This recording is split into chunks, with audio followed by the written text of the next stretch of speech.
আসসালামু আলাইকুম বন্ধুরা, আপনাদেরকে সবাইকে কেরিমা কিচেনে স্বাগত।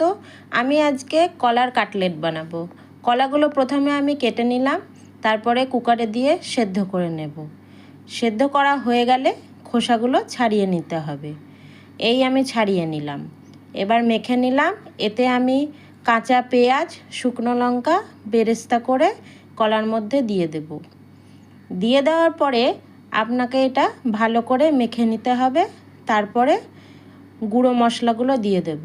গুঁড়ো মশলার মধ্যে জিরে গুঁড়ো, ধনে গুঁড়ো, হলুদ, লবণ পরিমাণ মতো দিয়ে দিতে হবে। আর দেব আদা রসুন বাটা, সামান্য দিলেই হবে। আর একটা ডিম দিতে হবে, গোটা ডিম। এবার আপনার যদি কলাটা বেশি থাকে সেখানে আপনার ডিমের পরিমাণ বাড়িয়ে দিতে পারেন। এই পুরোটা এবার আমাকে মেখে নিতে হবে। সঙ্গে আপনি চাইলে এই সবজি কুচি করে কেটে দিতে পারেন আপনাদের পছন্দের উপরে। আমাকে ভালো লাগে তাই আমি দিয়েছি। এগুলো মাখা হয়ে গেল। এবার সবগুলোকে যে মনের মতো শেপস করে ব্রেড ক্রাম্বসের মধ্যে মাখিয়ে নিতে হবে।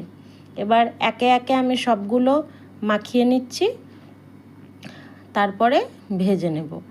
এবার সেখানে আপনি গোল বা ডিম্বাকৃতি সব রকমের শেপেই আপনি বানাতে পারেন। এই আমার বানানো চলছে, তারপরে ভাজার প্রস্তুতি শুরু করব।